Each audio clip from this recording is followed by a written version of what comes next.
Hi, this is Alkin, and welcome back to my channel. Well, NPR put out a hit piece on the Trump administration again.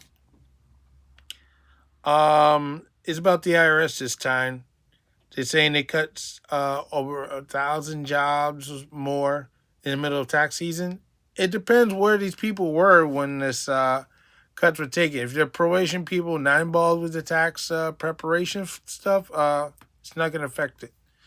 But they got to do what they got to do because they're NPR. So anyway, this is from Scott Horsley. Yeah, he horses around, I see. So IRS cuts over 6,000 jobs in the middle of tax season. The IRS is cutting more than 6,000 jobs this week as part of the Trump administration downsizing of the overall federal workforce. The job cuts at the IRS come in the middle of tax filing season. The Internal Revenue Service, known as the IRS, is cutting more than 6,000 jobs in the middle of a busy tax season. The cuts are part of a widespread downside throughout the federal government being led by Elon Musk's department or deputies at the informative Department of Government Efficiency, or DOGE. The IRS employees were notified about the looming cuts on Thursday. Most of the people affected are probationary workers who have been on the job for a limited time. Landing right in the middle of tax season, the job cuts are expected to make it harder for taxpayers to get questions answered and for the government to collect all the tax money they're owed.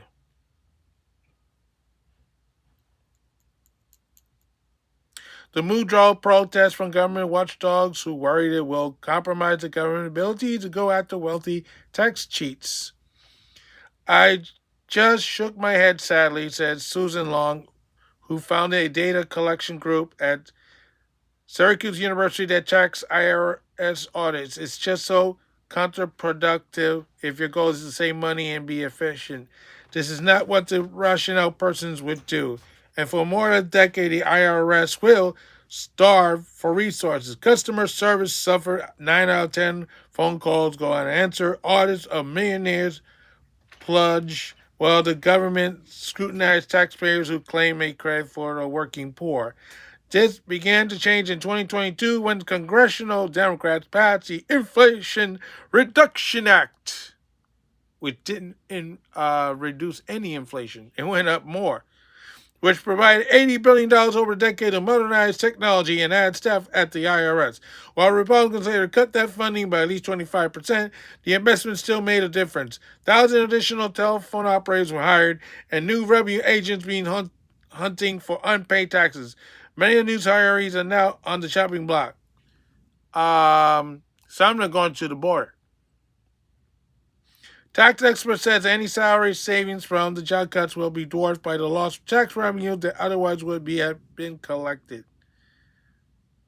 Really. For every dollar that the IRS spends on high-end efficiency activity, the agency collects $12 in uncollected taxes, says Natasha Serene, a professor at Yale Law School who served as an advisor on tax policy during the Biden administration. What she says should be taken with a grain of salt here. She wanted the job cuts carried out in the name of efficiency will backfire. What you're doing is making it harder for us to make progress on waste, fraud, and abuse, making the system more inequitable, and making the system more, and ultimately costs trillions of dollars in tax revenue, which is owed by the government, but which is uncollected, Sarah says. The union representing the IRS workers has asked the judge to halt the job cuts. No, keep going. Keep going. Indiscriminate fighting of the IRS employees around the country are a recipe for economic disaster, says Doreen Greenwood, president of the National Treasury Employees Union. Much of the IRS workforce is outside of the Washington, D.C. area, which means these layoffs are disrupting their local economies and hurting middle-income families in every state. The Trump administration defends the layoffs. There are more than 100,000 people working to collect taxes, and not all of them are fully occupied. Kevin Hassett, director of the President National Economic Council. He also noted the IRS job cuts represent a small fraction of the overall layoffs engineered by Musk and his Doge team. Um, no offense, but a lot of the public support these cuts. They never supported the Inflation Reduction Act. That's why Congress, Democrats lost the House in 2022. And that's why you lost the Senate and the presidency in 2024. Because they didn't like the garbage that you pushed out. So I'm sorry for NPR, but this article is trash. It belongs in the trash can. It's not serious journalism. I'm sorry, but it sucked to high heaven. No, because the people who are actually doing all the stuff involving with the taxes, they're still there. It's just you're cleaning out bloat that's not necessary. And some of the people are going to fight the situation with the border. So not everybody's being laid off. Those who are carrying firearms are now on the border, securing the border, making America safe again from some of your nonsense. So, no, I don't feel sorry. I mean, when we had trans employees laid off in 2010, we didn't hear any of you guys saying anything. But now it's because it's Trump doing it. You're having this meltdown. And you're taking it to court unnecessary.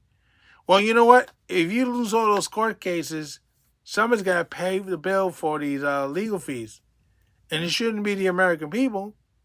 It should be you for bringing these lawsuits and nonsense. So continue with those hit pieces. When you lose your federal funding, I don't want to hear it. So the Zalcan saying, so long for now. Don't forget your stop.